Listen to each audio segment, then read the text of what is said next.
Moving to the other side of the Assassin Shadow tree, we have the utility skills, Psychic Hammer, Mind Blast, and Cloak of Shadows. And while they may seem fairly simple at first glance, each one has its own little slice of interesting mechanics that defines so many of the Assassin skills. Starting at the foundation, we have Psychic Hammer, easily the least used of the three skills, but one that follows an intriguing set of rules that can give it a little fun edge. Starting with the targeting, which has a handful of odd rules. Starting at the most basic, it will only actually cast if there's a target available for it. You may think this requires having an enemy under the cursor, but it does not. Instead, Psychic Hammer will target the closest enemy to the cursor within a fairly decent radius. And while the damage is extremely weak, this skill has a few edges over its nearest cousin, Telekinesis, in that it has a 100%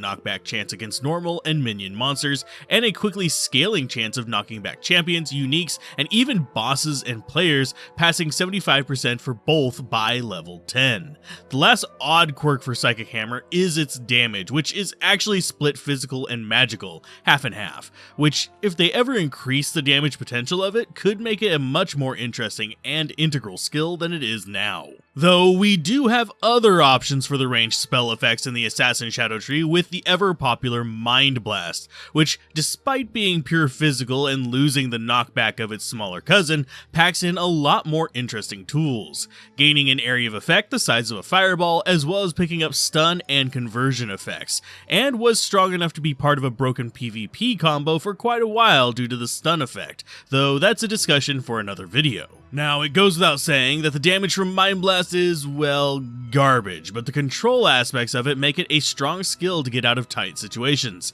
Just make sure you don't stick around after converted enemies have kind of changed over, if you have strong auras at least, since it can take up to 2 seconds for them to expire after the conversion effect drops. If you do want more details on the conversion effect itself and how it affects monster levels and experience, there will be a link to the Paladin skill it's based on at the end of the video. The third skill that sits smack dab in the middle of the other two is Cloak of Shadows, and my personal favorite of the three because it is a skill every assassin build can use, from trappers using it to stay away from attacks, to martial assassins using it to bypass enemy defenses while boosting their own. The effects of Cloak of Shadows is a weird mix of things. First is the curse effect that takes the form of rising smoke that blinds enemies within the radius and drastically reduces their defense, up to 95%, capping out at level 28. And while it can apply to a lot of enemies, even curse immune ones, the blind is still affected by the AI curse limitation of only affecting normal and minion monsters, but the minus defense will work on all enemies except for bosses.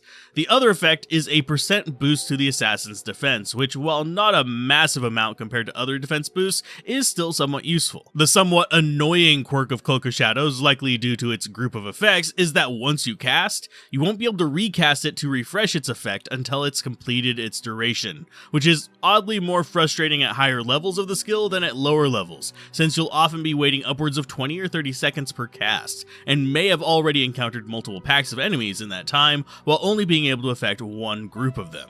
But overall, it's still quite powerful in pretty much every assassin build you can think of. So, are you a Mind Blast fanatic, or are you more of a Cloak of Shadows fan? Mention it down below, and check out the conversion video on screen now for how Mind Blast conversion affects enemy levels and experience.